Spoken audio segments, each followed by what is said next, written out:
সোণোৱাল কছাৰী সাহিত্য পৰিষদৰ নিৰ্বাচন অনুষ্ঠিত নকৰাৰ প্ৰতিবাদত প্ৰাক্তন মুখ্যমন্ত্ৰী সৰ্বানন্দ সোণোৱালৰ গৃহজিলাত তীব্ৰ আন্দোলন।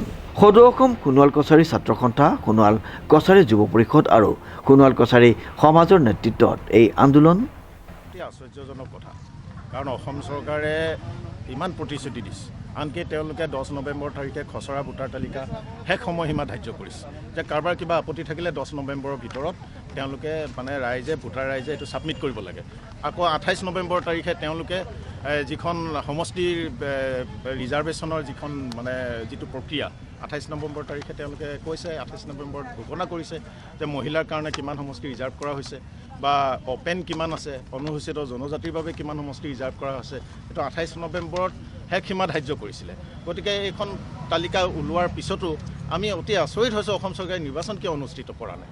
এইটো এটা অতি সাংঘাতিক কথা। আৰু অসমৰ মুখ্যমন্ত্ৰীগৰাকীয়ে সিদিনা মৰাণত উদ্যমিতা আঁচনি বিতৰণ কৰিবলৈ আহোঁতে এই কথা কৈছে যে MLA-বিলাকে, স্থানীয় MLA-বিলাকে সোণোৱাল কছাৰী স্বায়ত্ত শাসিত পৰিষদৰ অধিকৃত অঞ্চলৰ MLA-বিলাকে নিৰ্বাচন বিচৰা নাই। এইটো অতি আশ্চৰ্যজনক কথা। অসমৰ এনে কি ইতিহাস আছে? আজি BTC ইলেকশ্যন হৈ আছে, BTC ইলেকশ্যনৰ অঞ্চলৰ MLA-বিলাকে নিৰ্বাচন বিচৰা নিবিচৰা কোনো প্ৰশ্নই উত্থাপন হ'ব নোৱাৰে, কাৰণ এইটো এটা সাংবিধানিক কথা। এইটো স্বায়ত্তশাসিত পৰিষদৰ যিখন আইন, সেই আইনত সন্নিৱিষ্ট আছে। ইয়াত MLA কোনো কথাই থাকিব নোৱাৰে। সেইকাৰণে আমি ভাবোঁ অসম চৰকাৰে এইবিলাক ভেকু বৰ্ণনা বাদ দিব লাগে। তেওঁলোকে স্পষ্টভাৱে ক'ব লাগে যে সোণোৱাল কছাৰী স্বায়ত্তশাসিত পৰিষদৰ নিৰ্বাচন অনুষ্ঠিত কৰাৰ ক্ষেত্ৰত আমি অপৰাগ। যিহেতু আমি শাসনত অহাৰ সম্ভাৱনা নাই, গতিকে সেইটো কথা তেওঁলোকে স্পষ্টভাৱে নকয় কিয়? আমি সেইটোৱে অসমৰ মুখ্যমন্ত্ৰীগৰাকীক দাবী জনাইছোঁ। আৰু কিবা যদি টেকনিকেল কথা আছে সেইটোও তেওঁলোকে স্পষ্ট কৰক। সেইটোও তেওঁলোকে স্পষ্ট কৰিব পৰা নাই আৰু সকলো দিশ তেওঁ MLA-বিলাকক ঠেলি পঠিয়াইছে। নিৰ্বাচন নপতাৰ আঁৰত নেপথ্যত কিবা অভিসন্ধি আছে বুলি আপোনালোকে? নিৰ্বাচন নপতাৰ আঁৰততো অভিসন্ধি ইমান তলৰ পৰ্যায়ত আমি কথাটো চিন্তাই কৰা নাই। আমি ভাবিছোঁ এটা শুদ্ধ ভোটাৰ তালিকা প্ৰকাশ হ'ল, আমাৰ সমষ্টি ৰিজাৰ্ভেশ্যনৰ তালিকা প্ৰকাশ হ'ল, তাৰপিছত নিৰ্বাচন অনুষ্ঠিত নকৰাটো এটা আশ্চৰ্যজনক কথা। কিন্তু আমি সন্দেহ কৰিছিলোঁ, কাৰণ 23 জুলাই তাৰিখে অসম চৰকাৰে আগৰ যিখিনি নিৰ্বাচিত কাৰ্যবাহী সদস্য আৰু সাধাৰণ সদস্য আছিলে তেওঁলোকক লৈ পুনৰ এখন অন্তৰ্বৰ্তীকালীন পৰিষদ গঠন কৰিলে। আমি তেতিয়াই সন্দেহ কৰিছিলোঁ যে অসম চৰকাৰৰ উদ্দেশ্য কি, কাৰণ যিহেতু আগত নিৰ্বাচন, গতিকে পুনৰ এখন অন্তৰ্বৰ্তীকালীন পৰিষদ গঠন কৰাৰ কোনো উদ্দেশ্য থাকিব নোৱাৰে। আৰু সেইকাৰণে তেতিয়াই কেইবাবাৰো প্ৰতিবাদী কাৰ্যসূচী হাতত লৈছিলোঁ। আনকি অসম চৰকাৰৰ মাননীয় মুখ্যমন্ত্ৰী ডক্টৰ ৰণোজ পেগু ডাঙৰীয়াই আমাক গুৱাহাটীলৈ মাতি নিলে। গুৱাহাটীলৈ মাতি তেওঁ আলোচনাত বহিলে।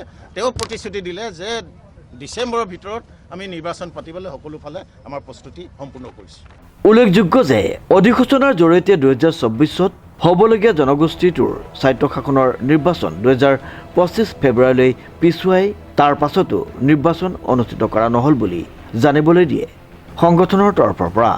তাৰ পাছতে 25-ৰ 10 নৱেম্বৰত নিৰ্বাচনী আয়োগে পৰিষদৰ খচৰা ভোটাৰ তালিকা প্ৰকাশ কৰি চূড়ান্ত সময়সীমা ধাৰ্য কৰি দিছিল।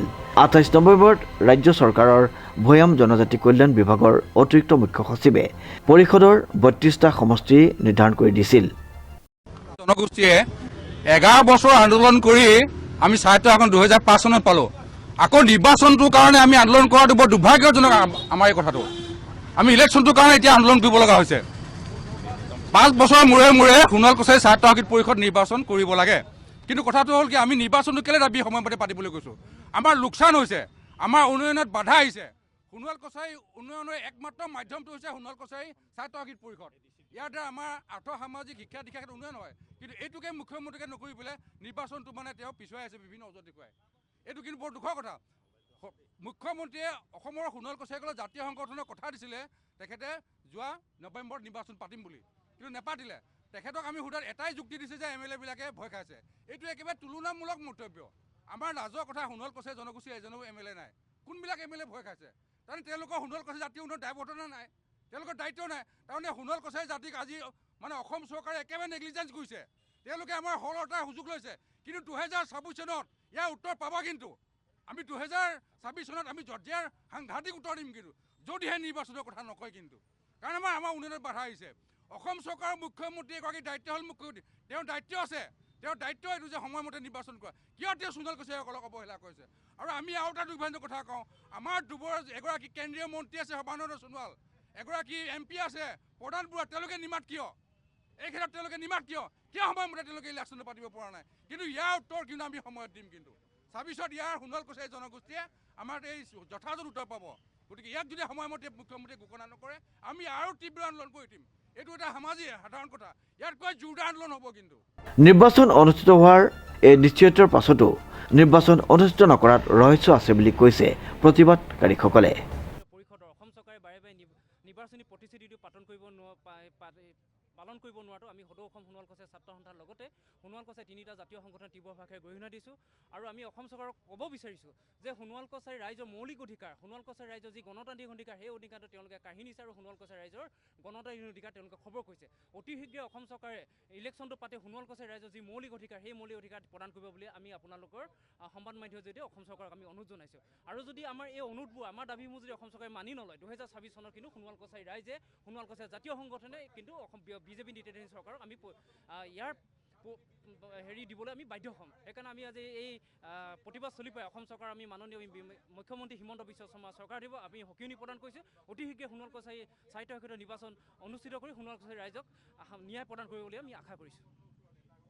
জানুৱাৰী পৰ্যন্ত সোণোৱাল কছাৰী স্বায়ত্তশাসিত পৰিষদৰ নিৰ্বাচন অনুষ্ঠিত নকৰিলে সোণোৱাল কছাৰী এলেকাত নিৰ্বাচনৰ সময়ত বিজেপিক সোমাবলৈ নিদিয়াৰ হুংকাৰ প্ৰতিবাদকাৰীসকলৰ।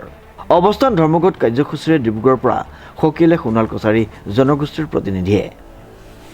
ডিব্ৰুগড়ৰ পৰা আইনুল আহমেদৰ ৰিপৰ্ট নিউজ নাও।